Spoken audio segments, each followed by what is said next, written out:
But real quick, Aaron, let's go off track and then we'll get back to our recap because something happened at the Olympic trials. I got a lot of people talking outside of the track world, and that was Gwen Berry. Gwen Berry, when she was on the podium for her Olympic trials ceremony, where he finished third place in the hammer throw, where Deanna Price actually threw a big throw, American record, some of the farthest throws ever. But the big story came from Gwen Berry when she was on the podium and the national anthem played for the entire meet, not just for the podium stand, just for the national anthem, like how they do at football games or basketball games before sporting events start, was played during the time that she was on the podium, and she turned away from the flag, held up a shirt that said, "I am an athlete activist." And it got a lot of people outraged, as you can imagine, people in the past when they protest the national anthem. That's a lot to take in.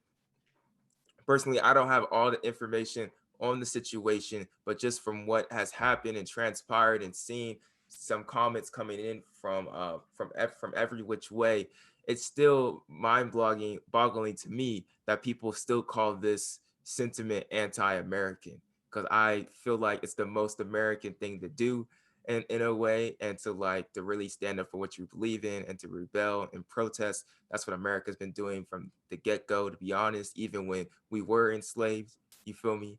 We're enslaved, you feel me? But Aaron, how do you feel about the situation, bro? Gwen Berry said it. She in quotations. I have this quote from Gwen Berry. She said, "My purpose and mission is bigger than sports. I'm here to represent those who died due to systematic racism. That's the important part. That's why I'm going. That's why I'm here today."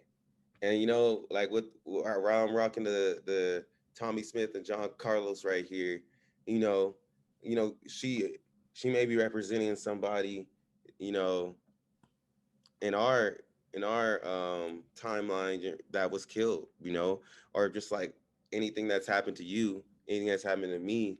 That's what she's standing for. That's what she's fighting for. So I'll always be behind that. And I think that's something that we have to continually push for if we're going to try and make that change. And it's something like we know, like it's not going to go happen overnight.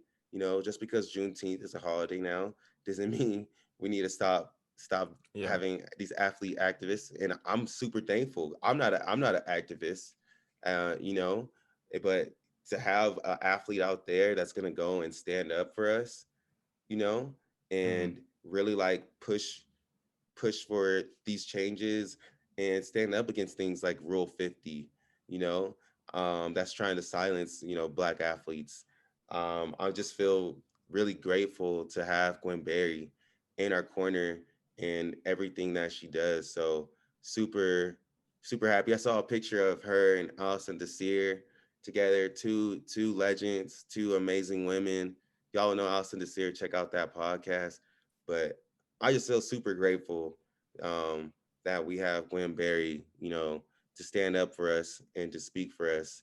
But I don't know how I feel about the situation. It's just, it's standard. It's standard. People are gonna be mad when you speak out against this. You know, like you said, Joshua, we don't usually play the anthem at USA's. So she felt like it was a setup, and whether it was a setup or was a coincidence, I think she responded correctly.